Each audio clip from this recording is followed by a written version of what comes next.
Before we begin, if you believe every child deserves a chance at happiness, hit that like button. And if you've ever witnessed injustice that broke your heart, share your story in the comments below. Your support means everything to these real-life warriors. Now let me tell you about three little girls whose phone call changed everything. The rain fell softly over Riverside, Connecticut, turning the October afternoon into a blur of gray and cold. Most children were inside, warm and safe. But not the Patterson triplets. Not today. Not ever. Madison, Olivia, and Charlotte, identical in every way except the color of their worn hoodies, knelt in Mrs. Henderson's backyard, their small hands wrapping around stones twice the size of their fists. At 5 years old, they should have been playing with dolls or watching cartoons. Instead, they were working, always working. "This one's heavy," Olivia grunted, her pink hoodie darkening with rain as she struggled with a moss-covered rock. "I'll help," Madison whispered, her purple hoodie already soaked through. Together, the two girls lifted the stone and carried it to the growing pile near the fence. Charlotte, in her yellow hoodie, worked alone on the other side of the yard. She was always the quiet one, the observer. Her blue eyes, so much like her sister's, scanned the ground methodically, picking the next target. "Girls, I'm timing you." Mrs. Henderson's shrill voice cut through the drizzle. The elderly woman stood on her covered porch, arms crossed, watching them like a prison guard. "You said you'd clear this section by 4 o'clock. It's already 3:30. "Yes, ma'am," they responded in unison, their voices small and tired. The truth was, Mrs. Henderson didn't need her yard cleared. She just enjoyed having free labor. Everyone in the neighborhood knew the Patterson triplets would work for food. Actual money, that was rare. That was. Usually it was leftovers, day-old bread or wilted vegetables from someone's garden. Today's payment was supposed to be a container of pasta from Marcello's Italian restaurant. Mrs. Henderson had promised. The girls' stomachs had been growling since breakfast, which had been nothing but water and half a stale bagel split 3 ways. "Maddie," Charlotte whispered, dropping another stone onto the pile. "Do you think Mama's okay?" Madison paused, wiping rain from her face. At 5, she was only 7 minutes older than her sisters, but somehow she'd become their anchor, their little leader. "Mama's resting, she told us she just needs rest." But they all knew it was more than that. Their mother, Victoria Patterson, had been getting sicker for weeks. The cough that never stopped. The fever that came and went. The way she'd lost so much weight that her clothes hung on her frame like sheets on a clothesline. Victoria was only 23, but she looked 40. Life had not been kind to her. "I'm scared," Olivia admitted, her voice cracking. "What if she—" "Don't," Madison cut her off firmly. "Don't say it. Mama's going to be fine. We're going to bring her food tonight, and she'll eat and she'll get better." It was a lie, and they all knew it, but it was the lie that kept them moving. 4 o'clock came. The yard was cleared. Mrs. Henderson inspected their work with narrowed eyes, searching for any excuse to withhold payment. Finding none, she disappeared inside and returned with a small plastic container. "Here," she said, thrusting it toward Madison. "Leftover chicken Alfredo. It was from yesterday, but it's still good." Madison took it with both hands, as if it were made of gold. "Thank you, Mrs. Henderson, thank you so much." The walk home took 15 minutes. They lived in a basement apartment on Cypress Street, the kind of place that flooded when it rained too hard and froze when winter came. The rent was $400 a month, and Victoria could barely scrape it together by cleaning houses when she was well enough to work, which hadn't been often lately. The triplets descended the concrete steps carefully, avoiding the puddles. Madison knocked 3 times, their signal, before using the key hidden under the broken flower pot. The apartment was dark. One room served as bedroom, living room, and kitchen. A single mattress lay on the floor where Victoria slept. The girls shared a pile of blankets in the corner. "Mama?" Madison called softly. Victoria was on the mattress, her blonde hair, once vibrant and beautiful, now dull and tangled. Her face was pale, sheened with sweat, but she opened her eyes when she heard her daughter's voices. "My babies," she whispered, attempting a smile. "You're all wet." "We brought dinner," Olivia announced, trying to sound cheerful. She held up the container like a trophy. Victoria's eyes filled with tears. Pride and heartbreak warred on her face. You girls, you shouldn't have to. We want to, Mama, Charlotte said quietly, kneeling beside the mattress. We want to take care of you. Madison had already gone to the corner where they kept their few possessions. She pulled out an old cell phone, an ancient flip phone that barely worked, with a cracked screen and a battery that died randomly. It had been Victoria's once, back when she could afford a phone plan. Now it only worked if they caught Wi-Fi from the coffee shop 2 blocks away. Mama, we should call the hospital again, Madison said, her young face serious beyond her years. You need medicine. No, Victoria said firmly, then coughed violently. When she finally caught her breath, she continued, No hospitals, we can't afford it, baby. You know that. But Mama, Madison Rose Patterson, I said no. It was the voice Victoria used when there would be no argument. Madison bit her lip and nodded. Let's eat, Victoria said, changing the subject. All of us together.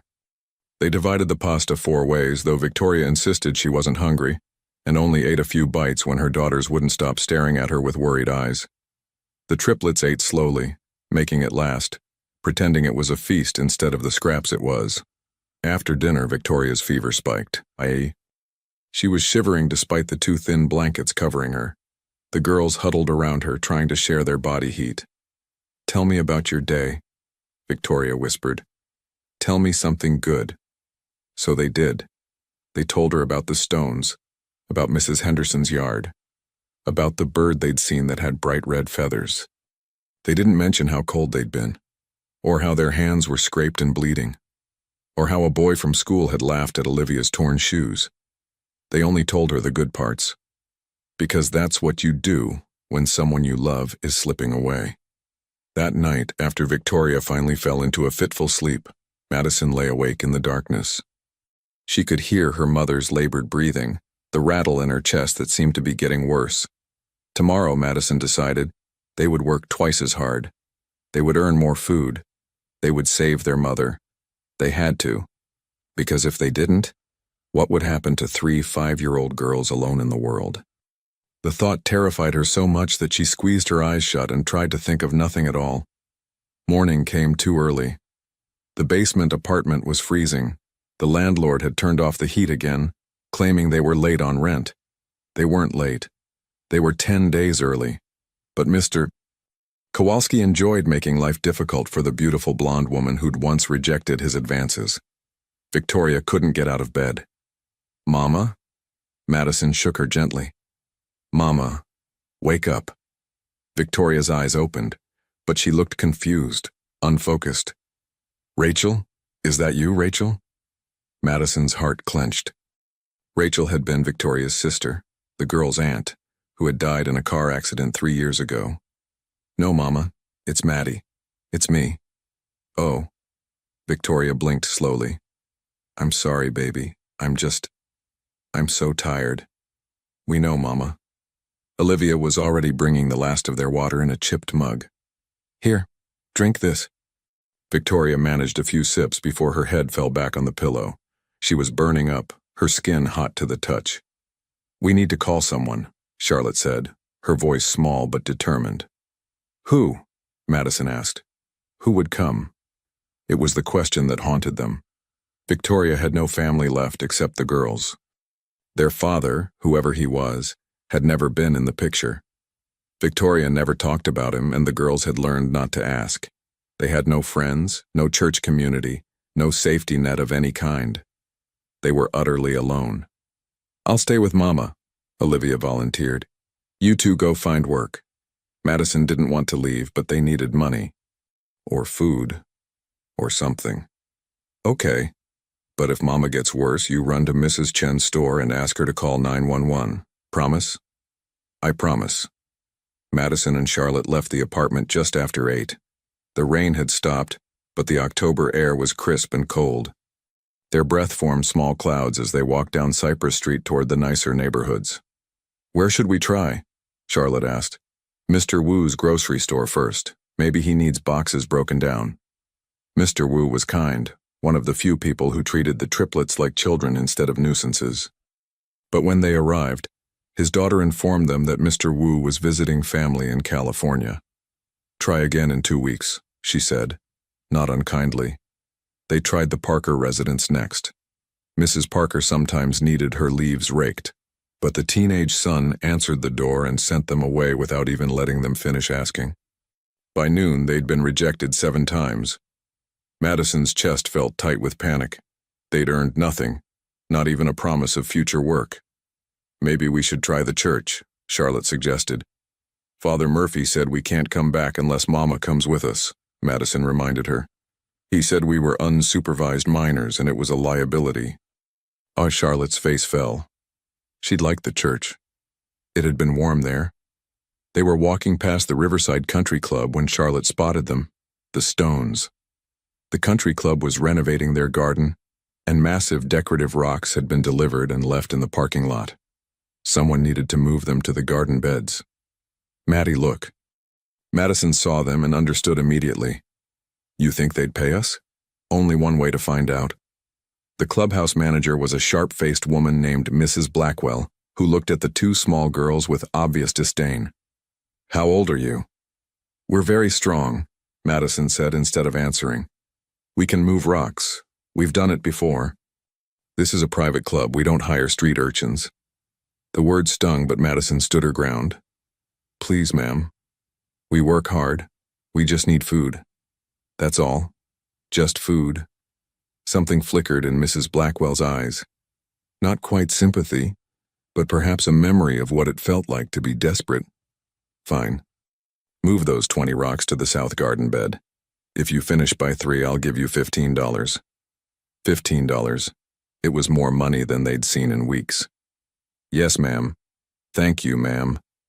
The work was brutal. These weren't the yard stones they were used to. These were massive decorative boulders that weighed more than the girls did. They could barely move them even working together. But they didn't stop. They couldn't. By 2:30, they'd moved 18 rocks. Their hands were bleeding, their arms screaming.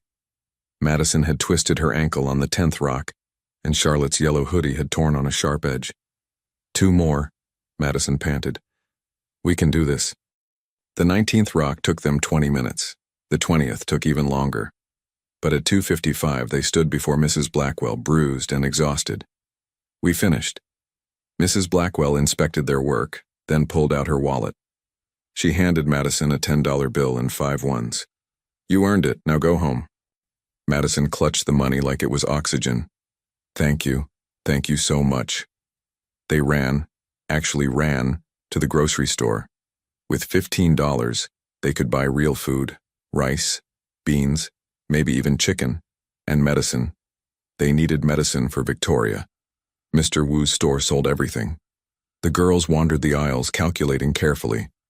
Rice, $3. Beans, $2. Eggs, $3.50.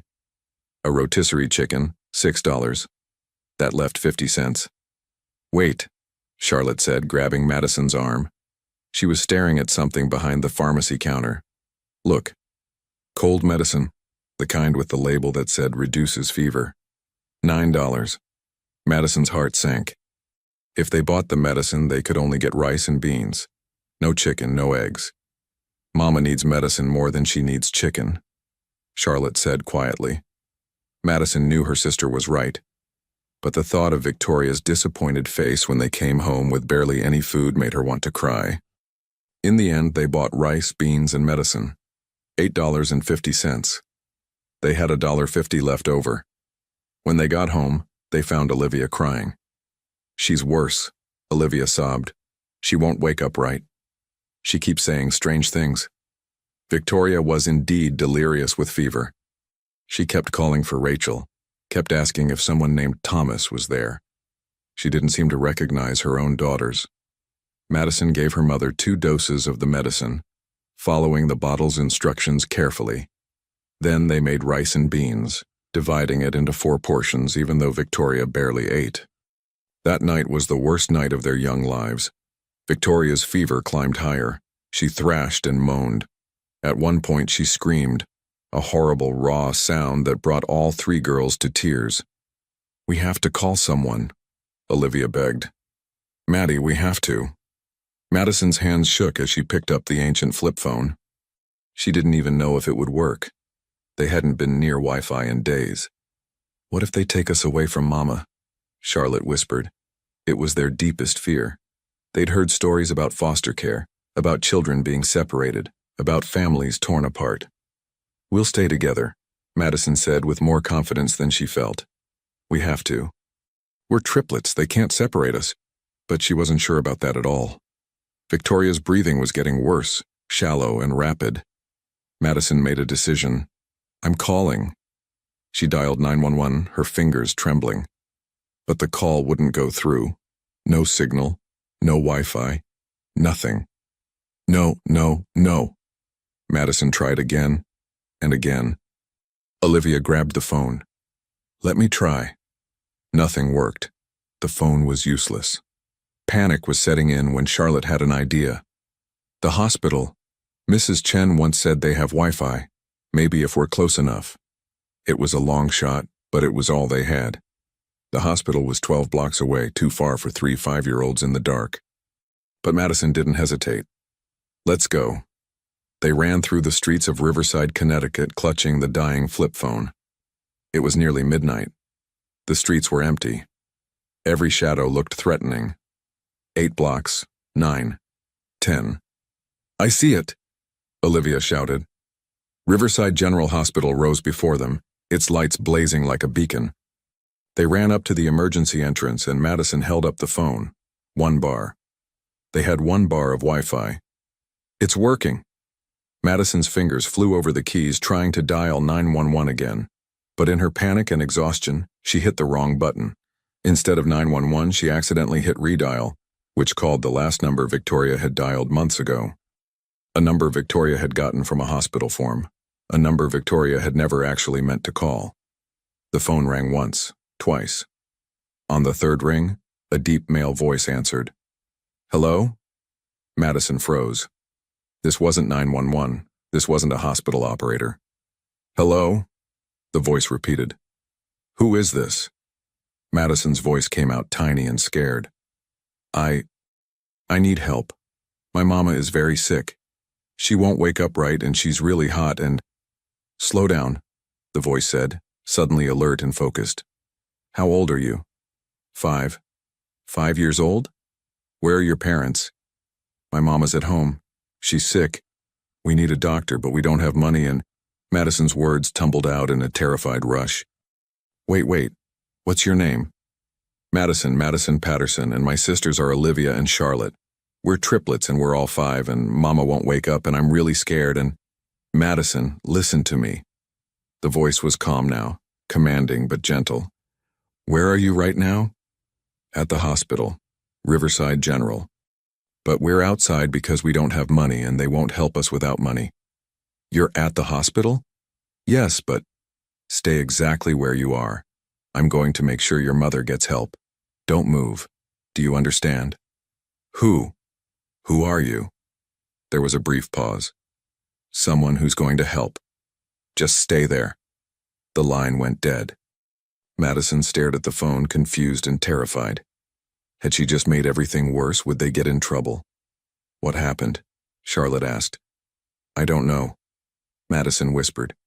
I called the wrong number, but the man said he would help.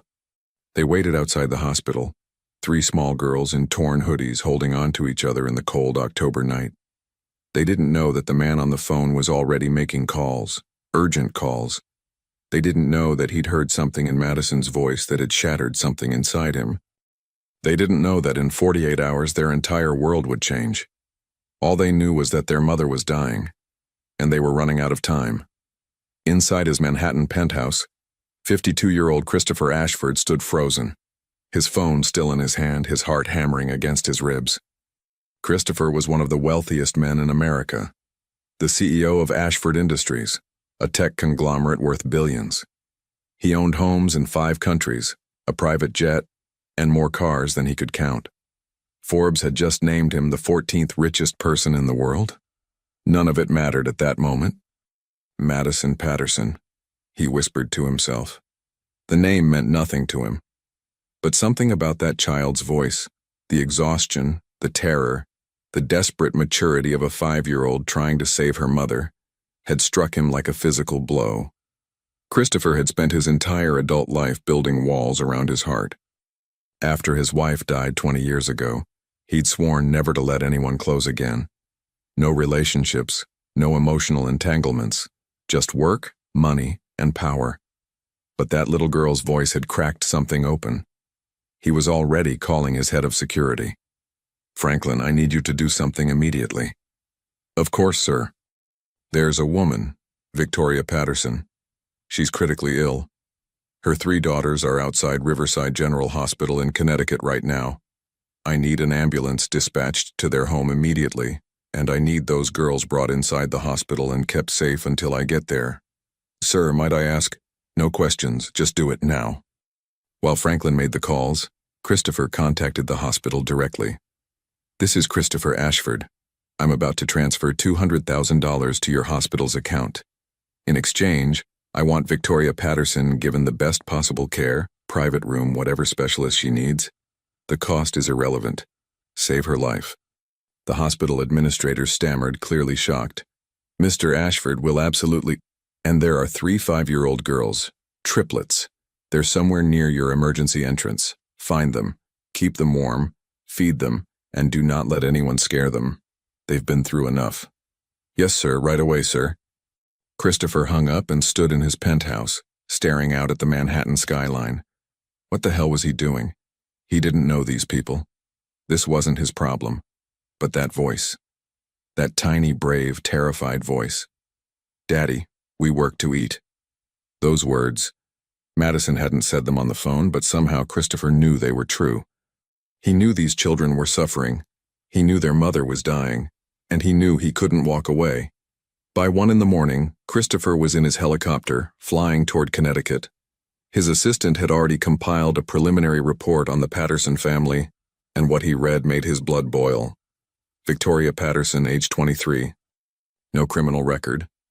Previously worked as a dental hygienist until losing her job 2 years ago due to excessive absences when her daughters were sick with flu. Currently employed sporadically as a house cleaner. No health insurance. Rent perpetually behind. Her landlord had filed eviction papers 3 times but kept withdrawing them, possibly because Victoria was too sick to move. The triplets, Madison, Olivia, Charlotte, had spotty attendance at Riverside Elementary. Teachers' notes indicated they were often hungry and inadequately dressed for weather. There had been 2 calls to Child Protective Services, but both times the case had been closed due to lack of evidence of abuse or neglect. Because it wasn't neglect. It was poverty, the kind of grinding, soul-crushing poverty that America liked to pretend didn't exist. Christopher landed at Riverside General's helipad at 1:47 a.m. Hospital staff were waiting, looking shocked and flustered. "Mr. Ashford, we've admitted Mrs. Patterson. She has severe pneumonia and sepsis. We're treating her aggressively, but will she survive? The next 48 hours are critical, but we're doing everything possible." "And the girls?" "In the pediatric waiting room. We fed them, gave them blankets. They're very quiet, sir." Christopher had faced boardrooms full of hostile executives, negotiated billion-dollar deals, and stared down corporate raiders. But the idea of facing 3 traumatized 5-year-olds terrified him more than any of that. He found them huddled together on a sofa, wrapped in hospital blankets. 3 pairs of identical blue eyes stared at him warily as he approached. "Madison?" he said softly. The girl in the purple hoodie, clearly the leader, stood up. She was tiny, her face smudged with dirt, her hands bandaged where nurses had treated the cuts and scrapes. But she stood with her shoulders back, protective of her sisters. "Are you the man from the phone?" "I am. My name is Christopher Ashford. Did you help my mama?" "Yes. She's being taken care of right now by very good doctors. She's going to get better." Madison's eyes filled with tears, but she didn't cry. "We don't have money to pay you back, but we'll work. We're good workers. We can clean or move things or—" "Stop." Christopher knelt down so he was at her eye level. "You don't owe me anything. Not money, not work, nothing. Do you understand?" "But, Madison, you're 5 years old. You're not supposed to work." You're supposed to play and learn and be a kid. We have to take care of Mama." Christopher's throat tightened. "Not anymore. From now on, someone's going to take care of all of you." The triplets looked at each other, clearly not believing him. They'd heard promises before, he realized. Adults had let them down too many times. "Why?" Charlotte asked quietly. "Why are you helping us?" It was the question Christopher had been asking himself. Why was he doing this? These weren't his children. This wasn't his responsibility. But when he looked at these three little girls, so brave, so fierce, so utterly determined to save their mother, he saw something he'd lost years ago. Hope. "Because you called," he said simply, "and I answered, and now I'm here, and I'm not going anywhere." Over the next 3 days, Christopher did something he'd never done before. He stayed. He canceled meetings, postponed conference calls, and let his empire run itself while he remained at Riverside General. He sat with the triplets while doctors worked on Victoria. He bought them new clothes, their first new clothes in over a year. He watched them eat real meals with the kind of reverence usually reserved for sacred ceremonies. He listened to their stories, their fears, their small dreams, and slowly they began to trust him. On the third night, Victoria regained consciousness. Christopher was there, standing at a respectful distance while Madison, Olivia, and Charlotte crowded around their mother's bed. "Mama, you're awake!" Victoria's eyes were clearer now, the fever broken. She looked at her daughters, then at the private hospital room, then at the tall, distinguished man in the expensive suit standing near the window. "Who?" "This is Christopher," Madison said excitedly. "He's the one who saved you. He made the doctors help you, and he bought us new hoodies, and he let us order anything we wanted from the cafeteria, and—" "Madison, breathe," Victoria said weakly, but she was smiling. Christopher stepped forward. "Mrs. Patterson, I'm Christopher Ashford. Your daughter accidentally called me when she was trying to get help for you." "I'm just glad I answered." Victoria studied him with those same blue eyes her daughters had, eyes that had seen too much hardship, too much disappointment. "Why? Why would you help us? We're nobody." "You're somebody to them," Christopher said, nodding toward the triplets. "That makes you somebody to me." Victoria started to cry, deep, wrenching sobs. The girls climbed onto the bed, hugging their mother, crying with her. Christopher turned away, giving them privacy. He was not a man who cried. He'd built his fortune on being ruthless, calculating, emotionless. But as he stood by that hospital window, listening to a mother and her daughters reunited, he felt something crack inside him. A wall he'd built 20 years ago, crumbling. The next morning, Christopher met with the hospital's financial department and paid Victoria's entire medical bill, $83,000, without blinking. Then he met with a social worker to discuss the family's situation. "They're facing eviction," the social worker explained. "Even with Mrs. Patterson recovering, they'll be homeless within 2 weeks. And the children, they need so much. Food, clothes, proper medical care, therapy probably. The state can provide some assistance, but—" "What if I provided assistance?" Christopher interrupted. The social worker blinked. "I'm sorry? What if I ensured they had stable housing, food security, whatever else they need?" "Mr. Ashford, that's incredibly generous, but we're talking about long-term commitment. Years, potentially. These girls need—" "I know what they need." Christopher's voice was firm. "I'm asking what needs to be done legally. How can I help this family long-term?" The social worker pulled out forms, and Christopher began the process that would change all their lives forever. When he went back to Victoria's room, she was sitting up, looking stronger. The triplets were on the floor, drawing pictures with crayons the nurses had provided. "Mrs. Patterson, can we talk?" Christopher asked. "Please, call me Victoria." He pulled up a chair. "Victoria, I want to help your family, not just with the hospital bills, with everything. A place to live, food, education for the girls, whatever you need." Victoria's expression became guarded. "Why? What do you want from us?" It was a fair question. In her experience, nothing came without a price. "I don't want anything," Christopher said honestly. "Except maybe to know that those 3 little girls get the childhood they deserve. They've been carrying the weight of the world on their shoulders. They shouldn't have to anymore. We don't need charity. It's not charity, it's investment. In 3 extraordinary children who had the courage to save their mother's life. Victoria looked at her daughters, who were now watching the adults intently. You're serious. Completely. I don't understand. People don't just do this. Not for strangers. Christopher was quiet for a moment. Then he said something he hadn't admitted to anyone in 20 years. My wife died when our daughter was 3. Cancer, aggressive and fast. I had all the money in the world, the best doctors, everything. And it didn't matter. She died anyway, and I raised our daughter alone. I'm sorry, Victoria whispered. My daughter's name is Sarah. She's 23 now, living in London, working for an international law firm. She's brilliant and independent and wants nothing to do with me because I was too busy building my empire to actually be her father. Christopher's voice cracked slightly. I can't get those years back. I can't fix what I broke with my own child. But maybe I can help yours. The room was silent. Then Madison spoke up from the floor. Your daughter's name is Sarah? Yes. That's a pretty name. Christopher smiled, a real smile that reached his eyes. She'd like you girls. Victoria took a shaky breath. If you're serious about helping, we need everything. I don't even know where to start. Then we'll start together. And that's what they did.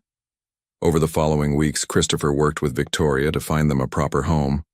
Not a mansion, she insisted, but a simple house in a safe neighborhood. Safe. 3 bedrooms, a yard for the girls near a good school. He set up trust funds for the triplets' education. He hired an attorney to help Victoria get back on her feet legally, dealing with debt collectors and eviction notices. He connected her with a job placement agency and helped her find work that accommodated her recovering health. But most importantly, he was present. He showed up for the girls' first day at their new school, for Victoria's follow-up doctor appointments, for Madison's 6th birthday party, the first real birthday party any of them had ever had. The media eventually caught wind of the story. Billionaire saves single mother and triplets, the headlines read. Christopher's PR team wanted to capitalize on the positive press, but Christopher refused all interviews. This isn't about me, he told them.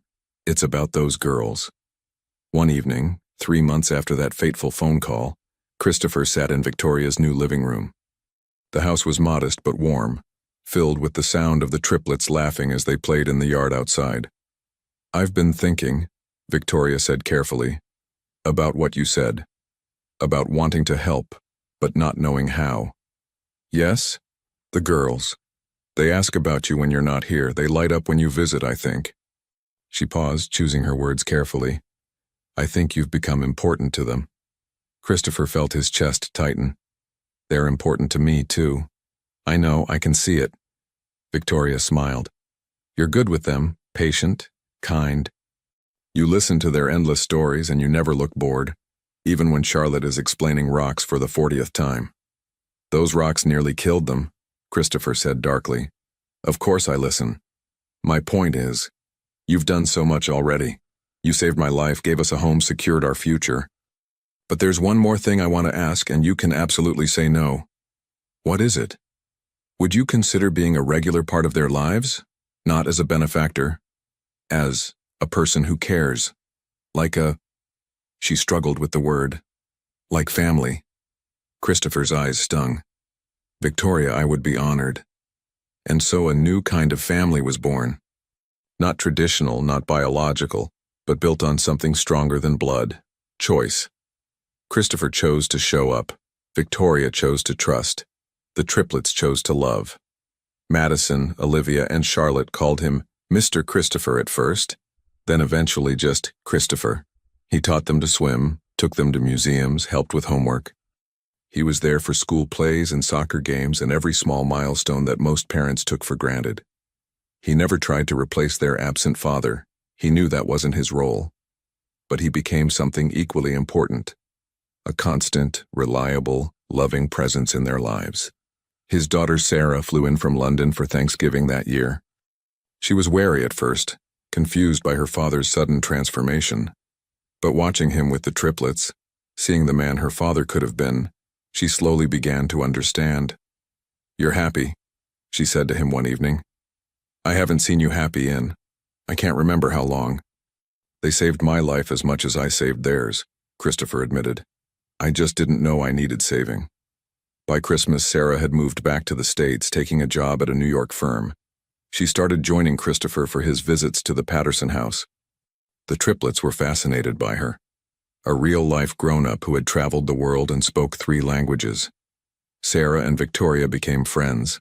Sarah taught the girls about different countries. She showed them that women could be powerful and independent and successful. She became something like an older sister, a role model they'd never had. The Patterson-Ashford family, as they jokingly called themselves, was unconventional, but it worked. As the girls' 6th birthday approached in the spring, Christopher realized something profound. For the first time in 20 years, he felt complete. He had a family again. A chosen family. A family built on love, trust, and showing up every single day. The triplets were thriving. Madison was confident and brave. Olivia was discovering her love for music. Charlotte was already reading far above her grade level, her curiosity about the world insatiable. And Victoria, beautiful, strong Victoria, was building a new life, one where her daughters could be children instead of survivors. Christopher stood in the yard one Sunday afternoon, watching the girls play. Madison was organizing some elaborate game. Olivia was singing. Charlotte was examining something on the ground with intense focus. "Thank you," Victoria said softly, coming to stand beside him. "For what?" "For answering the phone, for not hanging up, for choosing us." Christopher turned to her, and for the first time in 2 decades, he felt the walls around his heart completely gone. "Thank you for letting me in." They stood together, watching 3 little girls who'd once moved stones in the rain, now free to simply be children. The journey was just beginning. 2 years had passed since that October night. The triplets were now 7 years old, and the transformation was remarkable. Madison had grown into a bright 2nd grader with natural leadership abilities.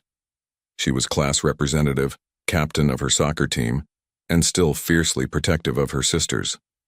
But now her protectiveness came from love, not survival. Olivia had discovered music.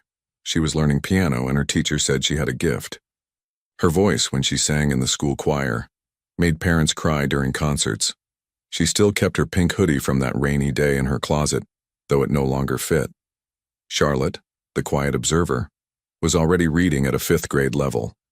She devoured books about science, especially geology. Her teachers called her exceptionally bright and recommended advanced placement. Her yellow hoodie hung framed in her room with a small note. "Remember where we started?" Victoria had completed a nursing assistant certification program and was working part-time at Riverside General. She was 25 now, healthy and strong. The exhaustion had left her eyes, replaced by hope and determination. Christopher visited every Sunday without fail. Sunday dinner at the Patterson house had become sacred, everyone cooking together, sharing stories from the week. Sarah joined them most times, and the girls adored their big sister. But this particular Sunday in March was different. Christopher arrived at the house looking troubled. The triplets noticed immediately. They'd become experts at reading emotions, a skill learned from years of watching their mother for signs of illness. "Christopher, what's wrong?" Madison asked, taking his coat with the careful politeness Victoria had taught them. "Nothing for you girls to worry about," he said, but his smile didn't reach his eyes. Victoria saw it too. After the girls went upstairs to play, she closed the kitchen door. "What happened?" Christopher pulled out his phone and showed her a message. Victoria's hand flew to her mouth. The message was from a private investigator. "Located biological father, Thomas Whitmore, junior executive, pharmaceutical company, Boston. Confirmed through records. Has declined all contact attempts. Subject aware of children's existence." "Thomas?" Victoria whispered, her face going pale. She sat down heavily. "How did you—" "I'm sorry. I was updating medical information for the girls' school records, and the administrator mentioned it might be helpful to have biological family history. I hired someone to find basic information, Just medical records, nothing more. I didn't expect. Christopher looked stricken. I didn't mean to bring this up. We can forget it. I'll have the file destroyed. No, Victoria took a shaky breath. Maybe it's time I stopped hiding from the past. Over the next hour, Victoria told Christopher the full story. She'd met Thomas Whitmore when she was 17. He was 25, charming, successful. He'd made her feel special, important. When she got pregnant at 18, he'd demanded she take care of it. When she refused, he disappeared. The ultrasound showed triplets, and I was terrified, Victoria said, tears streaming down her face. I tried to find him once, when the girls were newborns and I couldn't pay the hospital bills. I tracked him down and begged for help. He told me to stop harassing him, said the girls probably weren't his and that if I contacted him again he'd file a restraining order. Christopher's hands clenched into fists. That monster. I never told the girls. How could I? How do you tell your children their father knew they existed and chose to walk away? What do you want to do with this information? Victoria looked toward the stairs where she could hear her daughters playing. I don't know. Part of me wants to protect them forever. But they're getting older. They'll ask questions eventually. There's time to decide, Christopher said gently. You don't have to figure it out today. They agreed to wait, to think carefully before making any decisions. But Madison had already overheard everything. She'd come downstairs for water and heard the muffled conversation through the kitchen door. Words like biological father, walked away, and Thomas Whitmore had frozen her in place. Madison crept back upstairs, her mind racing. That night, after Victoria tucked them in and Christopher left, Madison whispered to her sisters in the darkness. I need to tell you something. She repeated everything she'd heard. Olivia cried. Charlotte was eerily quiet, processing the information with her analytical mind. We have a father, Olivia whispered. A real father. And he didn't want us. He doesn't deserve to be called our father, Madison said fiercely. Christopher is more our father than that man ever was. But don't you want to know why? Charlotte asked. Don't you want to understand?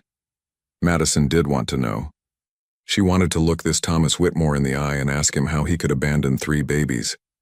How he could know they existed and not care if they lived or died. What if we found him? Charlotte suggested. Not to ask for anything. Just to see, to understand. That's crazy, Olivia protested. We're 7 years old. How would we even get to Boston? But Madison was already thinking. She'd become good at solving problems, at finding solutions when adults couldn't or wouldn't help. It was a skill learned from desperation, but it served her now. Sarah, Madison said slowly. We could ask Sarah to take us. We could tell her it's for a school project. She wouldn't question it. That's lying, Olivia said uncomfortably. It's protecting Mama and Christopher, Madison countered. If this goes badly, they don't need to know. If it goes well.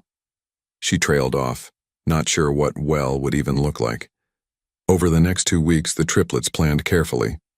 They convinced Sarah they needed to interview a business executive for a school project about careers. Sarah, busy with her new job and assuming the girls had Victoria's permission, agreed to drive them to Boston on a Saturday. On a cold morning in April, 3 7-year-old girls wearing their best dresses sat in Sarah's car, heading toward a confrontation they weren't emotionally prepared for. You girls are awfully quiet, Sarah commented. Nervous about the interview? A little, Madison admitted. It wasn't a lie. Thomas Whitmore's pharmaceutical company occupied 3 floors of a downtown Boston building. Sarah walked them to the lobby, checked her watch, and said, I have errands to run. Text me when you're done and I'll pick you up. You have the receptionist's number if you need anything, right? Right, Madison said, clutching the piece of paper Sarah had given them. Sarah left and the 3 girls stood in the gleaming lobby, suddenly unsure. We can still leave, Olivia whispered. No, Charlotte said firmly. We came for answers. Let's get them. They approached the receptionist. We're here to see Mr. Whitmore. We're doing a school project about pharmaceutical careers. The receptionist smiled at the 3 identical girls. How adorable. Let me call up and see if Mr. Whitmore has a few minutes. To their surprise, he agreed. Perhaps he thought it would be good publicity. Perhaps he was bored. Perhaps fate wanted this confrontation to happen. The elevator ride to the 14th floor felt eternal. A young assistant met them and led them to a corner office with floor-to-ceiling windows overlooking the city. Thomas Whitmore stood when they entered. He was tall, blond, with blue eyes, just like theirs. Madison felt sick looking at him. "Hello, girls. What school are you from?" Madison's carefully prepared speech evaporated. Instead, she said, "We're not here for a school project. We're here because we're your daughters." The color drained from Thomas's face. His mouth opened and closed soundlessly. "I'm Madison. These are Olivia and Charlotte. We're triplets. Our mother is Victoria Patterson. You knew her 8 years ago." Thomas sank into his chair. You shouldn't be here. How did you find me?" "Does it matter?" Charlotte asked, her voice cold. "We're here, and we have questions." For the next 30 minutes, 3 7-year-old girls asked their biological father questions that no child should have to ask. Why did you leave? Why didn't you help? Didn't you care if we starved? If we died? Thomas's answers were pathetic. He'd been young, scared, focused on his career. He'd convinced himself Victoria was lying about the pregnancy. He'd built a life pretending they didn't exist. "Do you have other children?" Madison asked. "No. My wife and I decided not to have kids. The timing was never right." The irony was devastating. He'd had 3 children and thrown them away, then chose to never have more. "Are you rich?" Olivia asked bluntly, tears on her cheeks. "I'm comfortable. We almost died," Olivia said, her voice breaking. "We moved rocks in the rain for food scraps. Our mama almost died because we couldn't afford medicine. And you were comfortable." Thomas had no response. Madison stood up, suddenly feeling much older than 7. "We didn't come for money or for you to suddenly want to be our father. We came because we needed to see what kind of man abandons 3 babies. And now we know," Charlotte added, standing beside her sister. "You're empty, you're selfish, and you're nobody to us." "Wait," Thomas called as they headed for the door. His voice was strained. Is your mother okay?" Madison turned back, her blue eyes, his eyes filled with contempt. "She's alive. No thanks to you. She's amazing and strong and the best mother in the world. And she did it all alone while you sat in your comfortable office pretending we didn't exist." Olivia spoke last, her voice small but steady. "We have a real father now. His name is Christopher, and he chose us even though he didn't have to. That makes him 1,000 times more our dad than you'll ever be." They left Thomas Whitmore sitting in his expensive office, finally facing the children he'd abandoned. Sarah was waiting in the lobby, confused by the early summons. "Done already? How did it go?" "Fine," Madison said. "Can we go home?" "Can." On the car ride back, Sarah noticed their silence. "Did something happen? You girls seem upset." "We're just tired," Charlotte said. But when they got home and Victoria saw their faces, she knew immediately. A mother always knows. "Where were you really today?" The triplets looked at each other, their secret solidarity crumbling. They'd never been able to hide things from their mother. "Boston," Madison admitted. "We went to see Thomas Whitmore." Victoria's legs gave out. She sat heavily on the couch. "You did what?" Through tears, the girls explained everything. How Madison had overheard. How they'd needed to know, how they'd lied to Sarah to make it happen. "Are you angry?" Olivia whispered. Victoria pulled all 3 girls into her arms. "No, baby, I'm not angry. I'm heartbroken that you felt you had to do this, that you had to carry this question alone." "We didn't want to hurt you," Charlotte said. I know, sweet girl." When Christopher arrived that evening for dinner, unaware of the day's events, he found his family in crisis. Victoria explained everything, and Christopher listened with a carefully controlled expression. When she finished, he looked at the triplets. "Are you okay? That's the only thing that matters." "We're okay," Madison said. "Actually, we're more than okay, because seeing him made us realize something. What's that? That he's nothing. He's just a man who made a bad choice 8 years ago. But that choice doesn't define us. We define us. And we choose you, Christopher. We choose this family. Christopher's eyes filled with tears. And I choose you. I've chosen you every day since you called me. I'll choose you every day for the rest of my life. Olivia looked at Victoria, then at Christopher, then at her sisters. Can we ask you something? Anything. Could you be our dad? Not just someone who cares about us, really truly our dad? Legally? Christopher looked at Victoria, who was crying and nodding.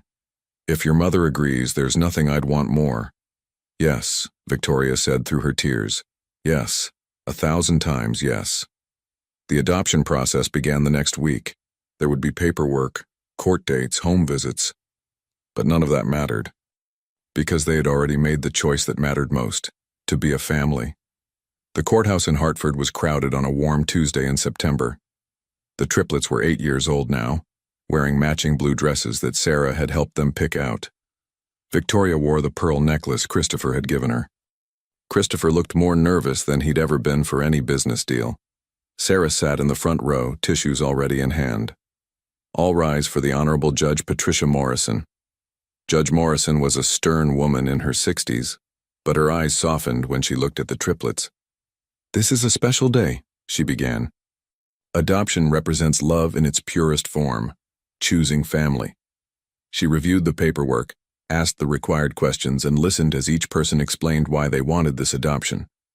When it was Madison's turn, she stood. Her voice was clear and strong. 3 years ago, we were 3 little girls who thought nobody cared about us. Christopher showed us we were wrong. He showed us that family isn't about blood. It's about showing up every single day. And he's been showing up for us. We want the world to know he's our father. There wasn't a dry eye in the courtroom. Judge Morrison signed the final papers. By the power vested in me, I hereby grant this adoption. Christopher James Ashford, you are now the legal father of Madison Rose Patterson Ashford, Olivia Grace Patterson Ashford, and Charlotte Ann Patterson Ashford. The courtroom erupted in applause. Outside, reporters were waiting, but Christopher ignored them. He'd arranged a private celebration at the beach house, just family. That evening, as they gathered on the deck watching the sunset, Charlotte spoke up. I need to tell everyone something. I've been researching something for school, and I found something strange. What kind of strange? Victoria asked. Charlotte pulled out a folder. I was doing a genealogy project, looking at family histories, and I found something about the Whitmore family. Everyone tensed at the name. Thomas Whitmore had a brother, Nathan Whitmore. He died in a car accident 30 years ago. Victoria's face went pale. 30 years ago? Yes, Nathan had a wife, Diana, and a 3-year-old daughter. They all died in the accident. At least. That's what the official records say. What do you mean? Sarah asked. Charlotte pulled out more papers. Nathan and Diana's bodies were recovered, but the daughter's body was never found. The police assumed she drowned and was swept away. Eventually, they declared her legally dead. But I kept looking and I found something weird. She showed them a hospital record. The same week that little girl was declared dead, a 3-year-old girl with amnesia was admitted to Riverside General Hospital. No ID, no memory. They called her Jane Doe. Victoria's hand started shaking. What are you saying? Mama, Charlotte said gently. What's your earliest memory? I woke up in a hospital when I was about 14. They told me I'd been in foster care since I was young, that I'd had a head injury as a child that caused memory problems, but I don't remember anything before 14. Charlotte nodded slowly.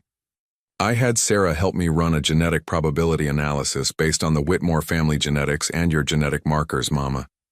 There's a 98% probability that you're Nathan Whitmore's daughter, Victoria Whitmore. The silence was deafening. That's impossible, Victoria whispered. Someone would have found me. Thomas would have looked for me. Nathan and Thomas weren't close, Charlotte explained. And look at Thomas's track record. He didn't look for his own daughters. Why would he look for his niece? Christopher's mind was racing. If this is true, Victoria, you were lost in the foster system for 25 years. You're not just the mother of Thomas's biological children. You're his niece, his own family. He abandoned me twice, Victoria said, her voice hollow. Once when I was 3, and again when I was 18 and pregnant with his children. There's someone else, Charlotte said quietly. Nathan's wife had a sister. Her name is Helen Morrison. She's 70 now, lives in Vermont. I found an old newspaper article where she said she never stopped believing her niece was alive somewhere. Victoria looked at Christopher, overwhelmed. What do we do?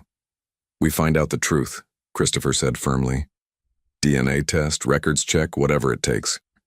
If you have family who wanted you, who looked for you, they deserve to know you're alive. The DNA test confirmed it. Victoria Patterson was Victoria Whitmore, the lost daughter of Nathan and Diana Whitmore, missing for 25 years. Helen Morrison arrived 2 days after receiving the news. She walked into Victoria's house, looked at the young woman standing before her and sobbed. You have Diana's eyes, Helen whispered. Oh my God, you're really alive. Victoria fell into her aunt's arms, an aunt she'd never known she had. Helen explained that she'd never stopped searching. She'd hired investigators, posted on missing person sites, never given up hope. Thomas told me to stop torturing myself. He said you were dead, but I knew. Somehow I knew you were out there. Did you want me? Victoria asked, her voice small. Back then, did you want to adopt me? More than anything, but they never found you. You were just gone. And Thomas refused to help look. He said it was too painful, that we needed to move on. But really, he just didn't care. The full picture emerged. Thomas Whitmore had been contacted when his 3-year-old niece survived the accident, but he'd refused to take custody, saying he was too young for that responsibility. He'd been 22, old enough to refuse a traumatized child, old enough years later to abandon his own children. Helen was devastated when she learned about the triplets. He has 3 daughters? And you were struggling to survive while he... She couldn't finish the sentence. Not anymore, Madison said firmly. We have everything we need now. Helen looked at Christopher with profound gratitude. You saved my family. How can I ever thank you? You already did, Christopher said, gesturing to the room full of people he loved. The media eventually learned the story. Billionaire's brother abandoned niece and his own children, read the headlines. Thomas Whitmore's reputation was destroyed. His company forced him to resign. His marriage fell apart. Some people pitied him. The Ashford Patterson family did not. Should we feel bad? Olivia asked Christopher one evening. That his life fell apart? That's up to you, Christopher said honestly, but remember, he didn't lose everything. He lost things that don't matter. Reputation, job, wife who married him for status. He lost those things because of his own choices. But the things that really matter, family, love, connection, he threw those away 30 years ago. Thomas reached out through lawyers asking to meet the girls. The triplets discussed it and voted unanimously. No. He had 8 years to care, Madison said. He made his choice, now we're making ours. Victoria surprisingly felt differently. I need to see him just once. Why? Charlotte asked. Because I need him to know that we won.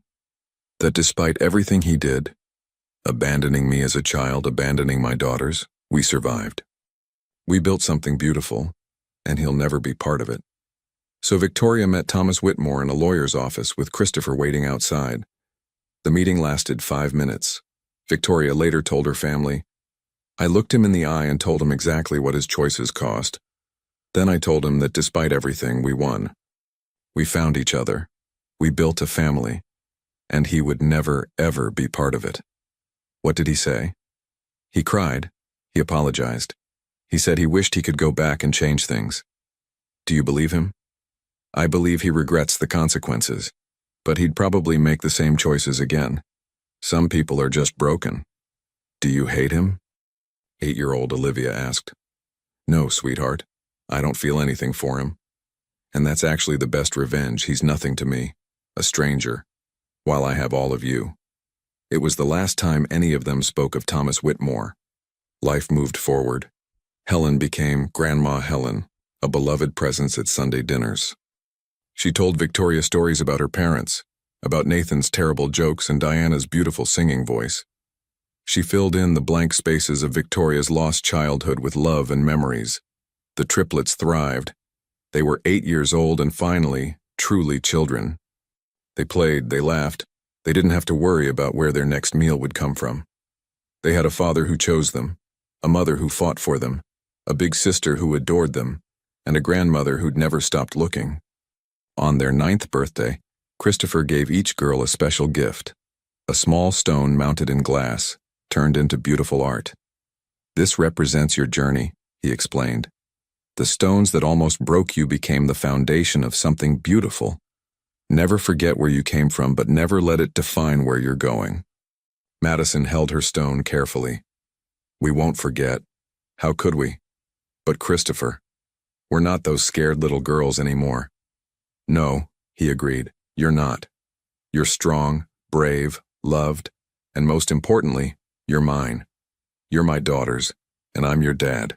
That's what matters." That night the family gathered for birthday cake. 9 candles flickered on the table, reflecting off 9 smiling faces. 3 little girls, their mother, their father, their big sister, and their grandmother. They sang together, laughed together, and when it came time to blow out the candles, the triplets made their wish together. A wish for nothing more than what they already had: each other. Spring came to Connecticut, and with it Madison, Olivia, and Charlotte's 9th birthday. But this birthday was different. The girls had been planning something for months, something they were finally ready to share. After the birthday cake was cut and the presents opened, Madison stood up. "We have something to show everyone." Charlotte opened her laptop. On the screen appeared a simple website, the Helper Project. "We've been working on this," Olivia explained, "with our allowance money and some help from Sarah."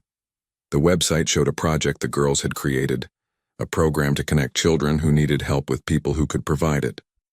There was a map of Riverside with pins showing families who needed food, kids who needed school supplies, and people who were offering assistance. "We remembered what it was like," Madison said, "to be hungry, to be scared, to need help and not know where to find it. So we made this. It's small, just our town right now, but we thought if we could help even one family it would matter." Victoria's hand flew to her mouth. Christopher looked stunned. "We don't have much money," Charlotte continued, "but we have our voices. We've been telling our classmates about it. We set up a collection box at school for canned food. Mrs. Henderson even donated. She felt really bad about how she treated us." "You did this yourselves?" Victoria asked.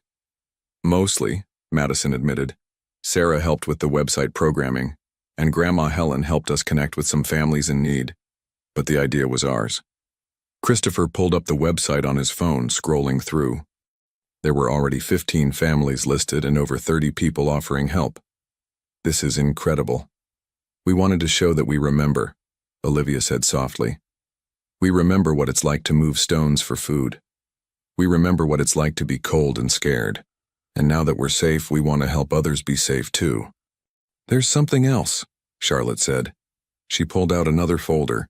The girl always had folders.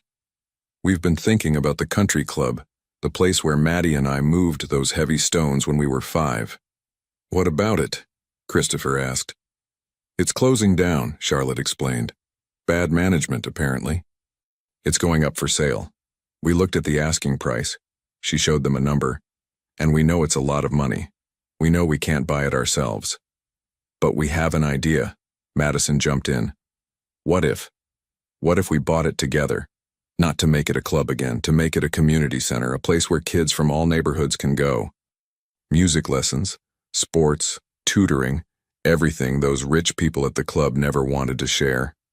We'd tear down the gates," Olivia added, "make it accessible to everyone, especially kids like we used to be." Christopher looked at Victoria, who was crying and nodding. He looked at Sarah, who was grinning. He looked at Helen, who was beaming with pride. "How much of your trust funds did you want to use?" he asked the girls. All of it, Madison said firmly. Every penny. Because what good is money in an account when we could use it to help kids right now? No, Christopher said, and the girls' faces fell. You're not using your trust funds. Those are for your future, college, whatever you need. But your idea? Your vision of turning that place into something good? I'll fund that. Completely. Really? Charlotte's eyes went wide. Really? On one condition. What? You three are the directors. This is your project. Your vision. I'll provide the money and the logistics, but you make the decisions about how it should work. What do you say? The triplets looked at each other, their silent communication as strong as ever. Then they nodded. We say yes. Over the next 6 months, the transformation began. The Riverside Country Club became the Riverside Community Center.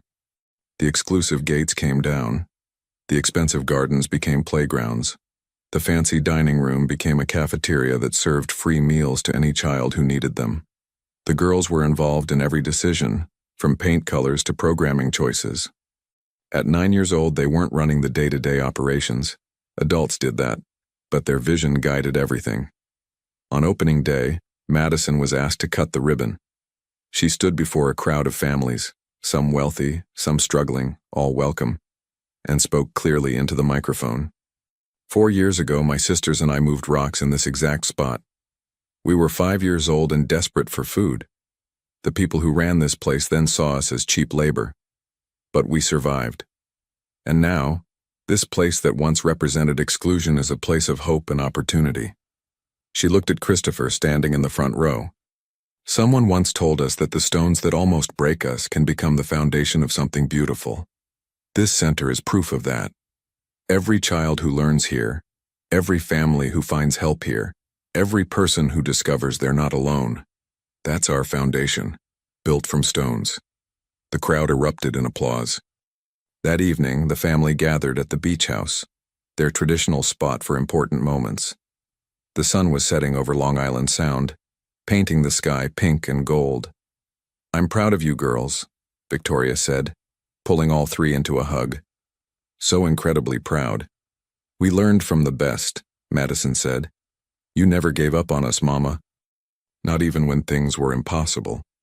And Christopher showed us that helping people isn't about charity, Charlotte added. It's about recognizing their humanity and responding to it. And Sarah taught us that women can be strong and independent and still ask for help, Olivia finished. Christopher looked at his chosen family. His daughters, his.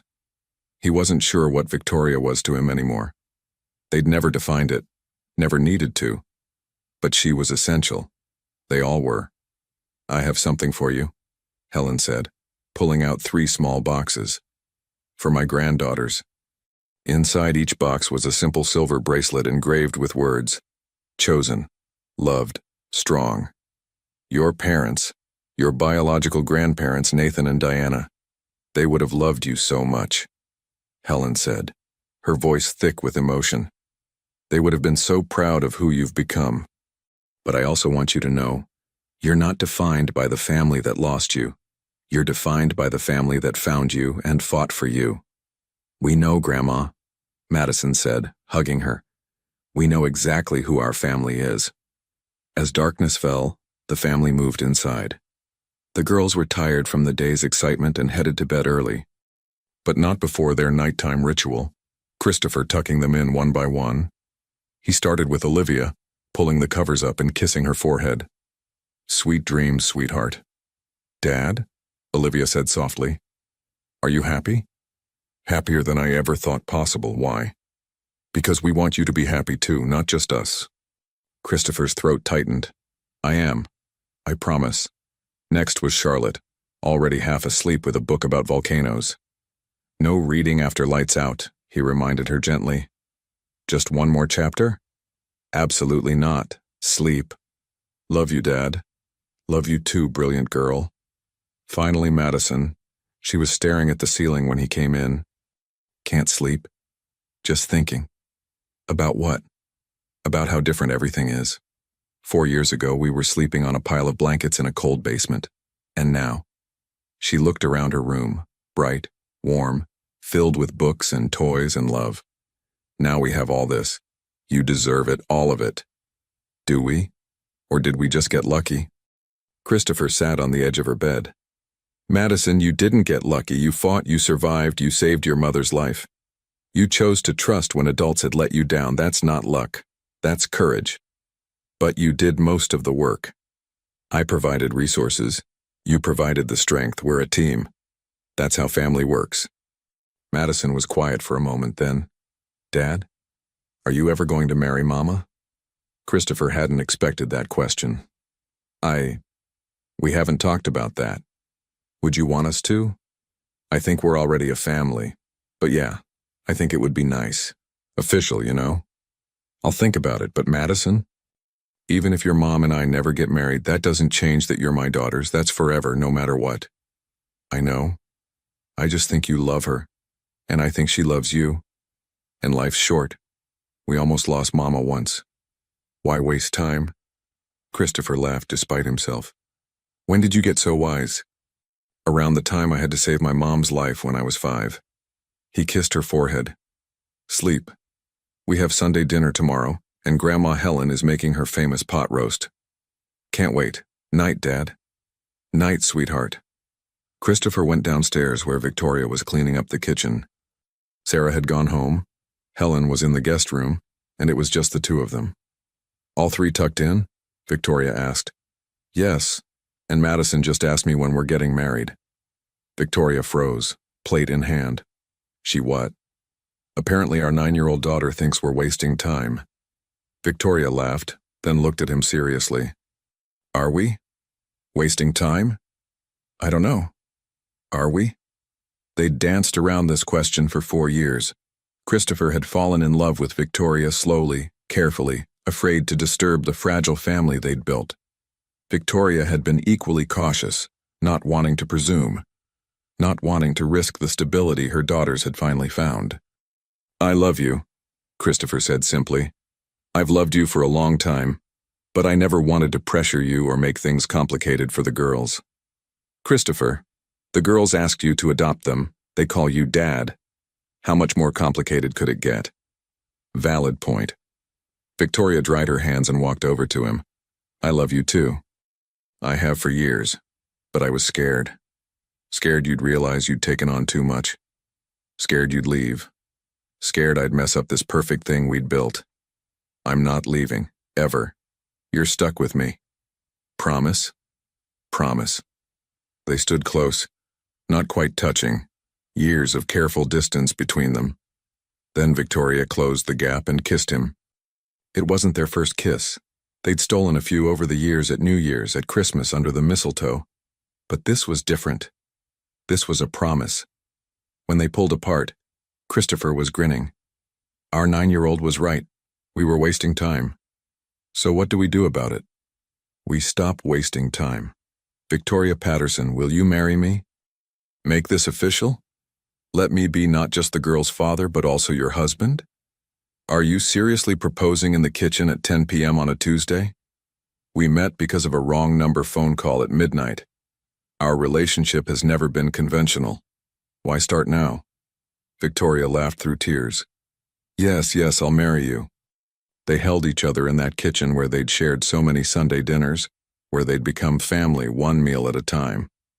Upstairs, 3 little girls who definitely should have been asleep were listening at the top of the stairs, grinning at each other in the darkness. Told you, Madison whispered smugly. Shh, they'll hear us. Olivia hissed, but Charlotte was already planning. We need to help plan the wedding. It has to be perfect. Tomorrow, Madison decided. Tonight we let them be happy. The 3 girls crept back to their rooms, their hearts full. Their family was complete. Epilogue. The wedding happened 3 months later, on a perfect June afternoon at the beach house. It was small and intimate, just family and a few close friends. Madison, Olivia, and Charlotte served as bridesmaids, wearing matching lavender dresses and the silver bracelets Grandma Helen had given them. Sarah was the maid of honor. Helen cried through the entire ceremony. Christopher's business associates were notably absent. This was about family, not networking. When the minister asked if anyone objected, 9-year-old Madison stood up. Everyone froze. Then Madison grinned. "I don't object, I just want to say something." The minister nodded, amused. Madison turned to Christopher and Victoria. 4 years ago, we called a stranger in the middle of the night. We were 3 scared little girls who thought nobody cared if we lived or died. But we were wrong. You both showed us what family really means. Not blood, not obligation, but choice. Every single day you choose us. And today you're choosing each other, and we choose you, both of you, forever. There wasn't a dry eye in the crowd. After the ceremony, during the small reception, Charlotte pulled Christopher aside. "Dad, can I ask you something?" "Anything, sweetheart. Are you happy? Really, truly happy?" Christopher looked around at his family. His wife, was dancing with Olivia. Madison was showing Sarah a dance move. Helen was laughing at something Victoria said. The late afternoon sun was golden and perfect. "I'm happier than I ever imagined possible," he said honestly. "You know what the funny thing is?" "What?" "I spent 40 years building a business empire. I made billions of dollars. I was on magazine covers. I had everything the world says should make you happy. And I was miserable. And now I have everything that actually matters. A family I chose and who chose me back. That's real wealth." Charlotte hugged him tight. "Good. Because we love you a lot and we want you to be happy." "I am. I promise." That evening, as the sun set over the ocean, the newly formed Ashford-Patterson family sat together on the beach. Christopher had his arm around Victoria. The triplets were building a sandcastle together, their laughter carrying on the breeze. Sarah was taking photos. Helen was collecting seashells. "This is perfect," Victoria whispered to Christopher. "It is. Do you ever think about that night, when Madison called you?" "Every day. Best wrong number I ever answered. What if you hadn't picked up?" "But I did. And that's what matters. Not what might have happened. What did happen? We found each other." Victoria leaned her head on his shoulder. "Our girls are amazing, you know." "They are. They're going to change the world. They already have. They changed ours." As darkness fell, the family walked back to the beach house together. Madison held Christopher's hand. Olivia held Victoria's. Charlotte walked between her sisters, linking arms with both. They were a family built from broken pieces, assembled with love and choice and showing up every single day. They weren't perfect. They had hard days and arguments and challenges. But they had each other. And that made all the difference. Years would pass, the girls would grow up. They would face new challenges and celebrate new victories. But this moment, this perfect June evening when their family became official, would remain crystallized in their memories forever. The night 3 little girls had called a stranger and found a father. The night a broken man had answered and found a family. The Nightstones became a foundation for something beautiful. Later that night, after everyone had gone to bed, Christopher found Madison sitting on the porch, looking at the stars. "Can't sleep?" he asked, sitting beside her. "Just thinking." "About what?" "About how we almost didn't make it. What if Mama had died that night? What if you hadn't answered the phone? What if we'd been too scared to call? But none of those things happened. We made it. All of us." Madison was quiet for a moment. "I'm 9 years old, and I've already lived a whole lifetime. You have. You've survived more than most adults, but Madison, that's not your whole story. That's just the beginning. You have so much life ahead of you. So many adventures waiting, and the best part? What? You don't have to face any of it alone. You have your mom, your sisters, me, Sarah, Grandma Helen. You have a whole family who will be there for every single moment. Promise? Promise we're family, that means forever." Madison smiled and leaned against him. "I love you, Dad. I love you too, sweetheart. More than you'll ever know."